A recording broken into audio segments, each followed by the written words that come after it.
एक किसान और उसकी पत्नी। एक किसान ने अपनी पत्नी से कहा, तुम आलसी हो, तुम धीरे और सुस्त होकर काम करती हो, तुम अपना समय बर्बाद करती हो।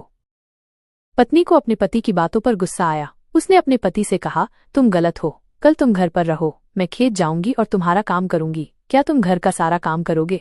किसान खुशी से बोला, ठीक है, मैं घर का सारा काम कर लूंगा। पत्नी ने कहा, गाय का दूध दोहना, सुअरों को खाना देना, बर्तन धोना, मुर्गी का ध्यान रखना और सूत काटना।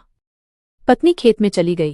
किसान घर पर रह गया। वो एक बर्तन लेकर गाय का दूध निकालने गया। उसने गाय को दोहने की कोशिश की, लेकिन गाय ने उसे जोर से लात मार दी। फिर वो सुअर के बाड़े में गया, जहां उसका सिर एक बीम से टकरा गया। वो मुर्गी को दाना देने गया, लेकिन सूत काटना भूल गया। शाम होने पर पत्नी खेत से लौटी। किसान शर्म से सिर झुकाकर खड़ा हो गया। इसके बाद उसने अपनी पत्नी में कभी कोई कमी नहीं निकाली। वे दोनों एक दूसरे की इज्जत करते हुए लंबे समय तक खुशी खुशी साथ रहे। एक किसान और उसकी पत्नी कहानी का निष्कर्ष। ये कहानी आपसी सम्मान और समझदारी की एक महत्वपूर्ण सीख देती है। ये दिखाती है कि चाहे काम घर का हो या बाहर का, हर कार्य मेहनत, धैर्य और कौशल की मांग करता है। जब किसान ने एक दिन के लिए अपनी पत्नी का काम किया तो उसे उसकी कठिनाइयों का एहसास हुआ। तब उसे अपनी पत्नी के काम की असली कीमत समझ में आई और उसने उसे दोष देना बंद कर दिया। ये कहानी हमें सिखाती है कि किसी के काम को तब तक न आंकें जब तक आप खुद उसे करके न देखें।